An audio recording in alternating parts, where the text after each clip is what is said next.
Hi everyone. NSR 125. Nah, not one. This is my new beast. What do you think? Yeah, do not have the Hornet anymore.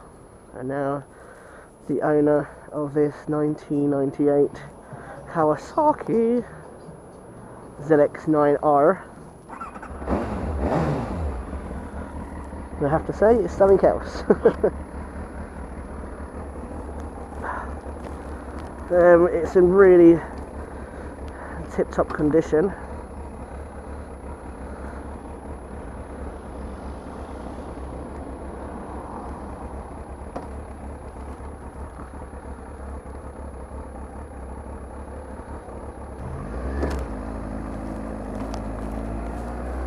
Oh, I just pulled a muscle.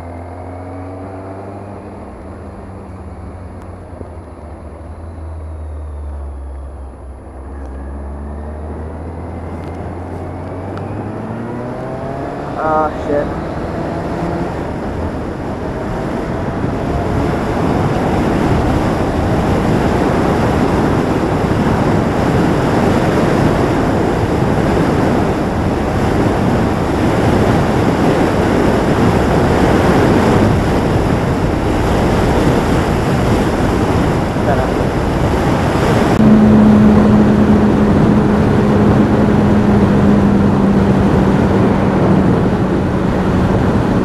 I now own this Kawasaki ZR-9F Ninja.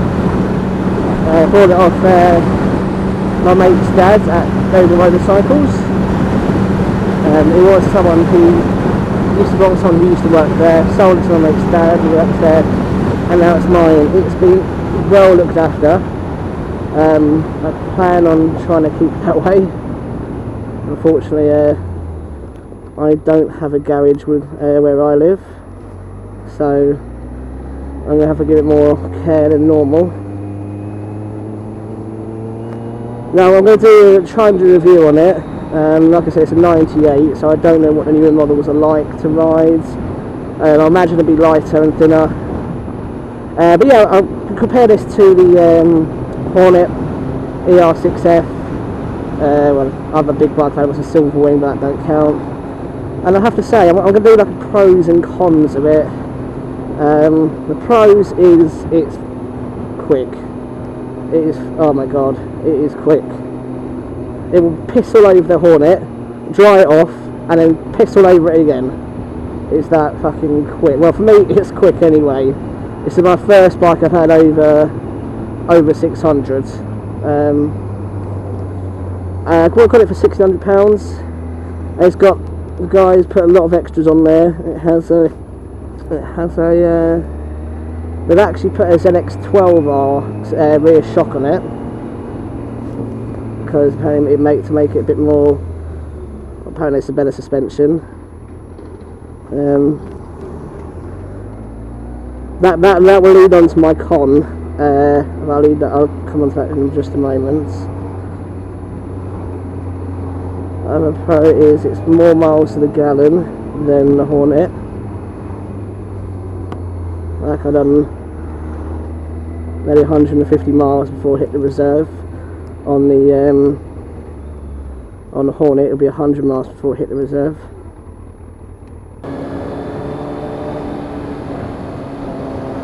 Yeah, the other pros is all the extras really. The guys, yeah, it's got a ZX-R12 rear shock on it. It's got a gear indicator, which I've always needed, so I keep thinking I'm in the wrong gear, in different gear than what I actually am. It's got, they put GSXR 600 racing tyres on there. Well, it's racing tyres for the GSXR 600s. It's actually got brakes. The rear, I don't know about the rear one, but the front brakes are from a GSXR as well. Yeah, and I mean it's dirty now because I've been riding it I've had it since Monday, so it's literally Friday, so I've had it for 5 days. It's pretty good. I mean, like I said, the only cons I have is that it's very wide, and I'm a very tall dwarf, so I have a bit of difficulty. I've mastered the plan now of how to get off, but originally the stand wasn't so real. It's really difficult to explain, but it wasn't reassuring. But when I put the stand down, I'll lean and lean because it's the way I do it. So I make sure the stand's on the bike first before I get my leg over. But I kept leaning, and it didn't feel like the bike was on its stand, but it didn't feel like it. If that makes sense, it's difficult to explain, but it was. So now I've gotten used to that, and I know what to look out for. So now I get off the bike a lot easier. It's just my only downside is when I put both feet on the ground, I'm tiptoeing, which means I've never done that on a bike before, never tiptoed. So slow manoeuvring using your feet is a bit of a challenge. So what they advised is to put the original rear shock on there, off on the ZX9R. That should lower it by about 2 centimetres ish, give or take a millimetre, and that should help because I'm not too bad off the ground, but rather if I'm going to manoeuvre a bike like this, then I want to have both feet on the ground, nice and firm. Yeah, the other differences between this and the other bikes is the turning circle. I'm not sure whether that's just because it's just natural the way sports bikes are made. This is the first one, any sort of sports bike I've had. Never had anything else. But all in all, for me, stay where you are. The pros outweigh the cons. I mean, all the cons I can work out myself. I've ironed them out, like the seat, the stand. I've ironed it out, but well, I've only got one problem to iron out, and that's just to replace the rear shock. That's the only thing I've got to do, and then hopefully this will be the perfect machine for me.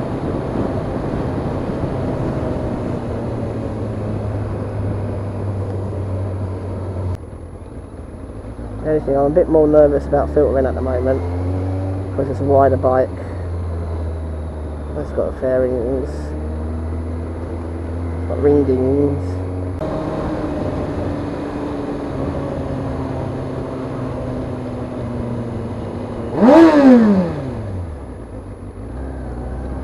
For fuck's sake! And I have to say, I love the colour. Blue is my favourite colour. Then it's yellow, that's why I like the Hornet. But this actually has more in common with the ER6 than the Hornet. Maybe because it both Kawasaki's, I don't know. But with this and the ER6, it was able to get more out of it at the low revs. Like you can spend in a higher gear, so I could sit like this in about 3rd gear or slow manoeuvring, and it wouldn't kick up any of a fuss. But the Hornet, anything below 4,000 or 5,000, it didn't really do much. I mean, it moved, but it didn't really do much. But once you hit the 5,000 RPM, that's when it really kicked in. That is when it kicked in. So I'm in 1st gear. I'm doing 4,000 RPM. I don't feel the need to change.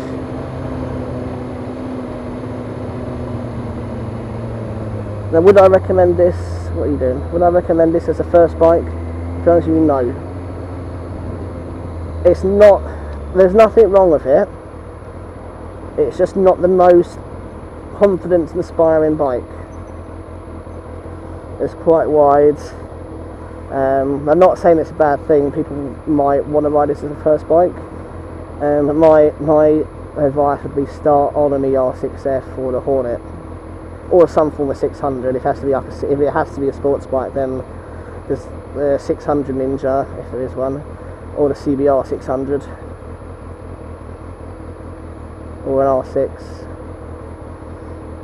I've never ridden an R6, I don't know.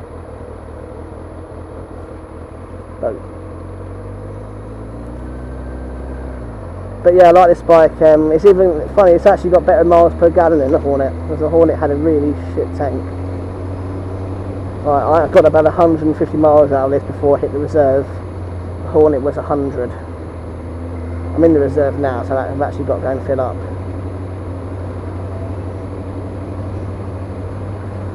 But all in all, I do love the bike. I've just got to get used to the bigger side of things.